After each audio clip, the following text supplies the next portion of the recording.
Bienvenue dans une nouvelle vidéo où, accompagné de mon gentil crâne que j'ai pu décorer dernièrement, d'ailleurs je vous mets le lien vers la vidéo juste ici, j'ai une grande passion personnelle pour tout ce qui va être le cosplay, le maquillage artistique, SFX, mais aussi tout ce qui relève un peu du déguisement en général. J'ai une grande passion pour ça.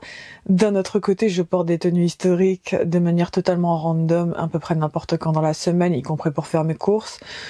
Je pense que l'on n'est pas à ça près ici et que vous aurez probablement d'ores et déjà compris, notamment avec la vidéo de la semaine dernière et le fameux jupon du XVIIIe siècle. Je vous mets du coup le lien vers la vidéo juste ici, où effectivement j'étais en tenue historique pour mon plus grand plaisir. Et on va enchaîner tout de suite avec des TikTok. Je vais essayer de trouver les plus viraux, notamment sur les costumes, les cosplays spécial Halloween 2025. Et ici, c'est bien entendu pour s'amuser que je fais cette vidéo. Ce n'est pas du tout pour bâcher ou faire du bullying. C'est juste que c'est toujours amusant de voir le type de costume que les gens choisissent et surtout la réalisation finale, parce que par moment on peut avoir une idée, mais curieusement le cosplay ne ressort pas aussi bien que l'idée que l'on s'en faisait dans son esprit. Et on va du coup commencer tout de suite avec la première vidéo sur TikTok qui sera juste ici. Je viens de voir la miniature de la première vidéo, je ne suis déjà pas bien. On va commencer du coup tout de suite.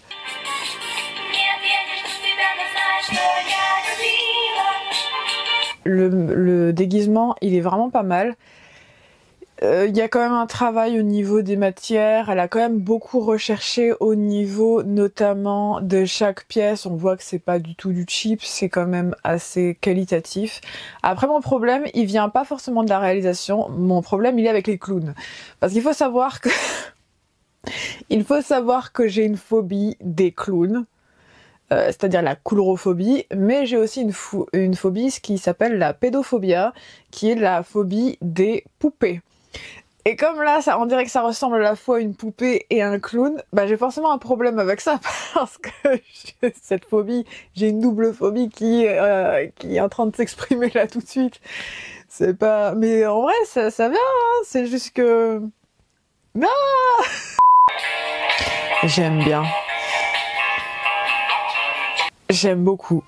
Parce qu'il y a vraiment une recherche de réalisation. Oui, effectivement, il n'y aura pas forcément beaucoup de déguisements très cheap. Il y aura probablement beaucoup de déguisements très travaillés ici parce que j'aime beaucoup en fait, pas juste du déguisement pour du déguisement, mais vraiment des déguisements très poussés, avec vraiment du cosplay, etc. C'est vraiment toujours très intéressant d'avoir ça en face. Et en fait, ça fait typiquement partie du genre de travail que j'aime bien voir chez notamment des artistes ou des personnes qui sont des cosplayers, etc.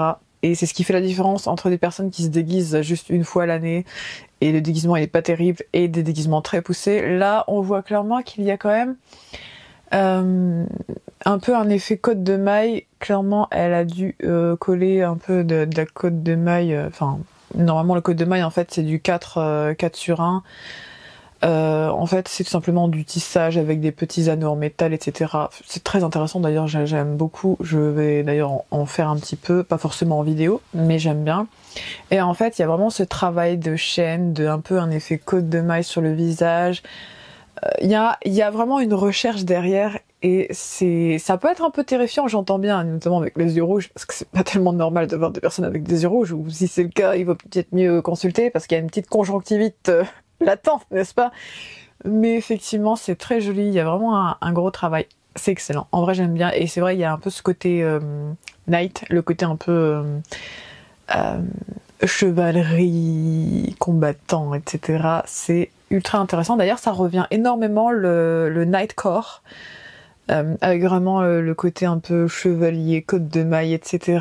Et notamment le chain scale.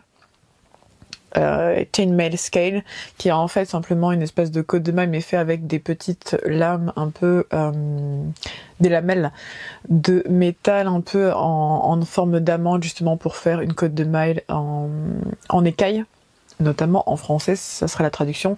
Et c'est ultra intéressant d'avoir vraiment ces différences des matières, et c'est ce qui me fascine en fait dans le cosplay. C'est notamment pour ça que j'ai une passion aussi pour le côté costume historique, pas le déguisement, non, le vrai costume historique, parfois des cosplays. C'est vraiment une grande passion personnelle de faire du déguisement, mais du déguisement très poussé, très presque mode artistique, fashion, vraiment un côté très mélange d'art et en même temps de savoir-faire, beaucoup de choses très poussées et pas juste s'habiller pour s'habiller. C'est notamment pour ça que des fois je peux porter des choses un peu qui ne sont pas du tout de cette époque et j'ai pas de problème avec ça, je peux le porter tous les jours. Mais du coup ouais là j'aime bien. J'aime bien, il y a un côté très artistique, très à la fois dark, en même temps nightcore. C'est vraiment pas mal. Et là, d'ailleurs je m'abonne, c'est la cosplayeuse s'appelle Anna d'ailleurs, si ça vous intéresse. D'ailleurs je vais m'abonner parce que j'aime beaucoup en fait les travails comme ça un peu, j'ai cette passion, n'est-ce pas? C'est excellent, en vrai j'aime bien. Il y a une inspiration Anubis, divinité égyptienne, ou peut-être là c'est plutôt Bastet, la divinité un peu des chats, c'est une divinité à tête de chat en fait, une divinité égyptienne qui est vraiment, c'est vraiment pas mal. En plus là c'est une version blanche, même si normalement la plupart du temps elle est représentée par un chat noir il me semble, je ne suis pas sûre, mais il me semble, c'est plutôt de mémoire, je ne suis pas sûre là. Et effectivement, c'est un déguisement, enfin c'est plus un cosplay qu'un déguisement. Le déguisement, c'est un peu ce qui fait la différence entre un déguisement et un cosplay, c'est que le déguisement, c'est un peu cheap. Et d'ailleurs, il y a un peu une connotation quand on dit ça fait déguisement, c'est parce qu'il y a un côté cheap, alors que le cosplay, là, on va être sur des choses beaucoup plus qualitatives, beaucoup plus poussées, avec beaucoup de recherche, et pas juste un truc qu'on a fait à l'arrache en 2 minutes. Et là, effectivement, ça se voit, le masque est extrêmement bien fait, la tenue, j'adore.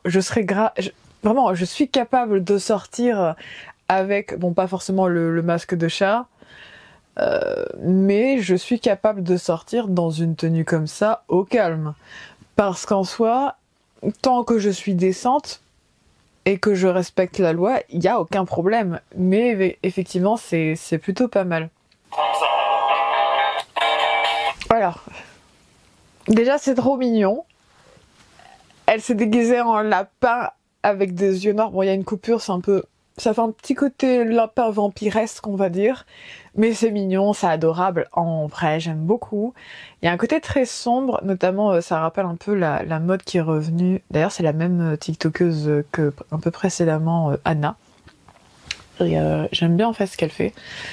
Et effectivement, il y a le côté un peu sourcils décolorés, qui d'ailleurs est une mode qui revient un petit peu. À un moment, c'était passé, puis finalement, ça revient effectivement, notamment avec Jenna Ortega, etc. Et c'est vraiment pas mal, j'aime bien, parce qu'il y a un côté Alice au Pays des Merveilles, notamment avec le lapin blanc. Et il y a un côté très mignon, très éthéré, mais il y a un côté aussi un peu sombre, et c'est ça qui est bien dans les déguisements d'Halloween. J'ai plutôt une préférence pour le cosplay très poussé, qui est un mélange de mode et en même temps un côté mythologique, avec des contes, etc. C'est toujours pas mal un peu d'avoir ce côté inspirant. D'ailleurs, si vous n'êtes pas encore abonné, comment ça se fait? Abonnez-vous si le contenu vous plaît. Au moins vous pourrez continuer à suivre nos aventures avec Marcus, Thomas, la chauve-souris qui est en train de rayonner parce qu'il est posé avec notamment certaines de mes couronnes pour le cosplay. Franchement, c'est excellent. Si je vous montre à quoi ça ressemble actuellement, vous allez beaucoup rire parce que c'est très très drôle. Mais du coup, si vous aimez le contenu et que vous avez envie de continuer à suivre nos aventures, eh bien, je vous en prie, abonnez-vous. Ça fait toujours plaisir. En plus, c'est gratuit. Et puis au moins, ça fait grandir la chaîne et ça permet d'augmenter nos capacités à produire de nouvelles vidéos et de nouveaux concepts, parce que j'ai des concepts en tête, mais il me faut un certain nombre d'abonnés pour le poursuivre. Donc, je vous propose de m'aider dans cette tâche, n'est-ce pas? Notamment si le contenu vous plaît, bien sûr, parce que si vous ne l'aimez pas, vous vous abonnez pas. Logique. Et on continue.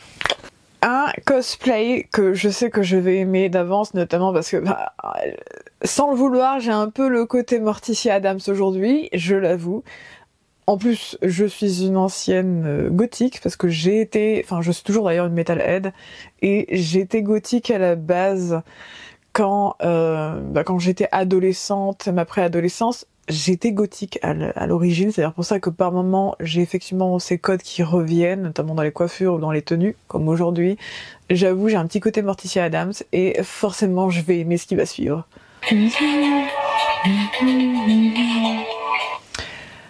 Déjà la musique, j'aime beaucoup. Mais sinon la tenue Morticia Addams, un classique à la fois très féminin, en même temps très sombre et un petit peu un côté entre les deux et c'est vraiment pas mal. J'aime bien. En plus, il y a un effet de superposition, c'est pas mal, même si ça n'est pas exactement le type de tenue qu'on voit notamment dans les diverses représentations de la famille Addams entre la série des années 60-70, il me semble, et ensuite la version de 92 ou 91, je ne sais plus, à chaque fois je confonds, qui était excellente, tristement, avec l'acteur qui jouait notamment Gomez Addams, qui est décédé par la suite. Et quand ils ont voulu faire un troisième famille Addams, du coup les acteurs ont refusé parce qu'ils ne voulaient pas le faire sans lui, qui était d'ailleurs très touchant comme mouvement, mais effectivement ça peut être quelque chose que Morticia Addams aurait porté, parce qu'il y a un peu ce côté séductrice, mais en même temps un côté élégant dans la noirceur. Il y a un côté très intéressant à ça et j'aime beaucoup. En plus, il y a la corsetterie, donc forcément, il n'en fallait pas beaucoup pour me convaincre. Surtout que j'aime beaucoup la corsetterie, notamment, comme vous avez pu le voir par moment, parce que de toute façon, la semaine dernière, j'avais un corset avec ma tenue et j'ai notamment fait un fameux 24 heures en corset. Je vous le mets juste ici, où j'ai fini pas très loin de mettre le feu à ce dit corset d'ailleurs. Je vous avoue que à chaque fois que je recroise mon corset maintenant, j'ai envie de lui mettre le feu. Ce qui n'est pas bon parce qu'à la base j'adore la corsetterie, mais là je me suis un peu calmée. Même si je dis ça, j'ai commandé un corps piqué qui est l'ancêtre du corset il y a à peu près 3 jours. Donc après, à un moment j'ai fait la paix avec la corsetterie. Du coup oui, ça va un peu mieux, tant que je dors pas avec, ça va. Ça va. J'aime beaucoup la corsetterie, j'aime beaucoup également tout ce qui va être notamment les créations de Thierry Mugler que j'aime beaucoup, où il y a quand même beaucoup cet esprit femme guerrière, un peu femme fatale, mais en même temps beaucoup d'éléments qui sont issus de la corsetterie. Et notamment, forcément, ce type de déguisement ne peuvent que me plaire, même si là c'est un serre-taille et pas forcément un corset, mais c'est toujours pas mal. Je viens de trouver quelque chose d'excellent. J'ai juste vu la miniature pour l'instant, mais c'est à la fois drôle et super ingénieux. On va en parler.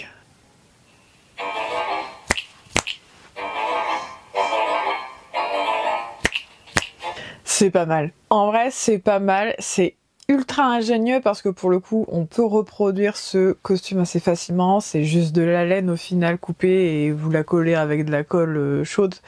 Et ça fonctionne très bien. C'est très malin. Après, il y a un peu le côté serpillière. Je dis ça, je dis rien. Mais ça peut être sympathique en vrai. Il y a quand même un côté ultra intéressant. Et au moins, c'est très facile à reproduire. Vous n'avez pas à acheter et à mettre des milliers des cents pour avoir un costume un peu intéressant.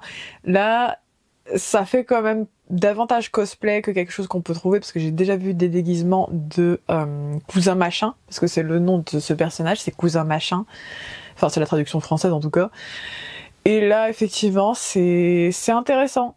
D'ailleurs, si vous avez vous-même, pendant la musique, mettez-le en commentaire et expliquez-moi un peu c'est quoi votre historique avec la famille Addams, c'est quoi un peu votre ressenti par rapport à du coup cette franchise du cinéma qui a du coup bercé beaucoup de personnes d'entre nous. Je suis née dans les années 90, 93 même pour être précise, donc j'ai grandi avec ça littéralement et ça fait partie un peu de notre culture parce qu'on a tous grandi avec ça.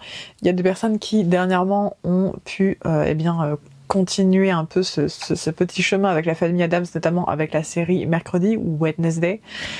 Et effectivement, c'est toujours pas mal de voir qu'on a quand même des références qui se perpétuent et qui se poursuivent dans la durée. Et c'est ça qui est aussi intéressant dans la pop culture, et notamment dans tout ce qui est déguisement, c'est que ça fait presque toujours référence à des choses qui sont issues de la pop culture ou de mouvements historiques. Et c'est un peu comme si, au final, l'histoire et la pop culture continuaient à vivre à travers nous, à travers les inspirations même que ça a pu créer chez certains d'entre nous. Et c'est pour ça que notamment les costumes, c'est toujours intéressant de voir ce que ça donne.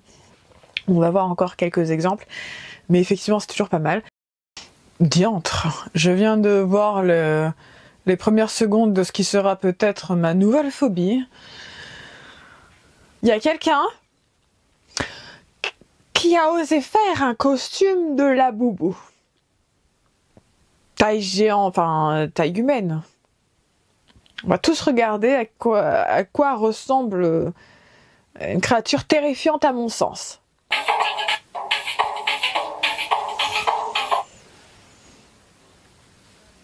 Diantre, qu'ai-je vu? Je trouvais déjà ça terrifiant taille miniature. Je trouve ça davantage terrifiant encore taille humaine. Peu de choses me font peur dans la vie. On peut dire à partir d'aujourd'hui que cela en fait partie. Les poupées Laboubou, je peux pas. Beaucoup de gens sont à fond dedans, notamment parce qu'il y a beaucoup de stars, notamment Rihanna qui en avait, etc. Ça a commencé à être un petit peu un mouvement à l'international. Je vais donner une unpopular opinion ici. Je déteste, et ça me terrifie, les poupées Laboubou. Je les déteste.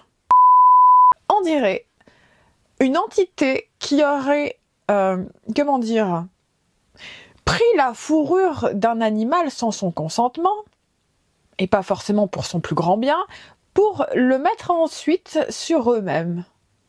Et après c'est déguisé dans un étrange costume de peau et de fourrure, en laissant juste dépasser leur visage humain. Est-ce que vous voyez maintenant pourquoi ça me terrifie? Parce qu'à chaque fois que je le vois, j'ai vraiment cette impression d'une créature qui aurait volé la fourrure de quelqu'un, d'un animal qui passait par là bien gentiment, probablement en train de manger de l'herbe fort joyeusement, et qui au final a fini par trépasser, pas forcément volontairement, et s'est fait voler sa fourrure. Ça ressemble exactement à ça, à mon sens. Après, j'entends bien qu'il y a des personnes qui peuvent aimer les Laboubou, l'esthétique des Laboubou, etc. Il n'y a pas de problème là-dessus, vous en faites pas. Mais non, à mon sens, ce sont vraiment des poupées qui, je ne peux pas. Je ne les aime pas. Ces poupées me terrifient. C'est bien fait. Ah, je dis pas. Je ne dis pas que c'est mal fait, c'est même fort bien fait, et la réalisation est bien faite. C'est juste que le costume en lui-même, je suis désolée, c'est terrifiant. C'est un costume terrifiant. Après, chacun voit midi à sa porte, j'entends bien, mais je vois un truc comme ça dans la rue, je me barre en courant.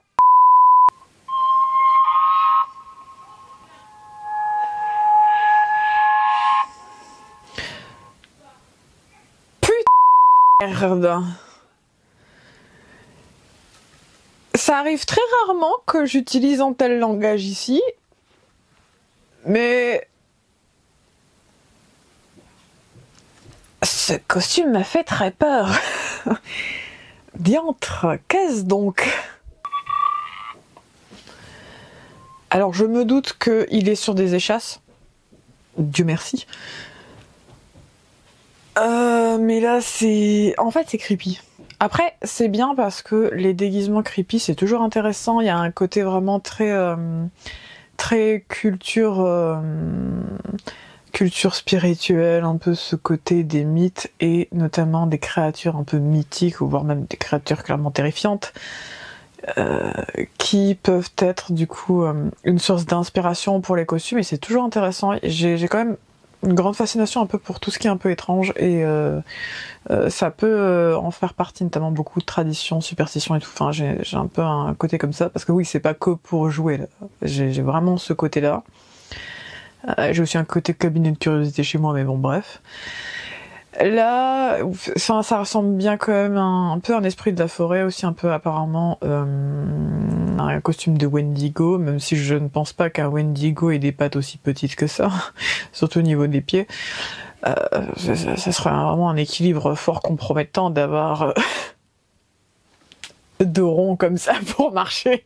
Mais à la base, le costume d'Halloween, c'est avant tout du costume pour faire peur, parce qu'avant, normalement, on fêtait les morts de cette manière, en se déguisant, il faut le savoir, et il y avait aussi l'idée qu'il fallait s'habiller d'une telle manière qu'on puisse effrayer les esprits pour que les esprits eux-mêmes n'essayent pas de s'en prendre à nous. Il y avait un petit peu ce côté-là qui revenait. Après, c'était aussi une occasion de fêter du coup les esprits et le fait que le voile entre les vivants et les morts soit beaucoup plus fin. Vous pouvez lire sur le sujet, vous trouverez très facilement des informations dessus. Mais effectivement, là, c'est intéressant de vouloir représenter un peu ce qui peut être qualifié d'esprit de la forêt, les Wendigo, n'est-ce pas, un mythe qui a traversé diverses cultures notamment. Après, là, c'est vrai qu'il y a un côté, il y a un côté creepy quand même. Mais c'est pas le costume le plus creepy que j'ai pu voir. Autant il y a des personnes, effectivement, ça sera plutôt ce costume-là qui va vous faire peur et pas tellement le laboubou. Mais effectivement, c'est toujours intéressant de voir un peu ce qui peut nous intéresser, etc. Et ce qui peut nous effrayer par moments. Du coup, dites-moi en commentaire quels sont les costumes que vous avez envie de porter à Halloween et quelles sont du coup vos phobies que vous pouvez parfois rencontrer dans la rue le 31 octobre, le jour d'Halloween, n'est-ce pas? Si vous n'êtes pas encore abonné, eh bien je vous invite à le faire dès à présent. Je vais vous dire à la semaine prochaine, dimanche à 17h17 comme chaque semaine. Et sur ces mots, à bientôt!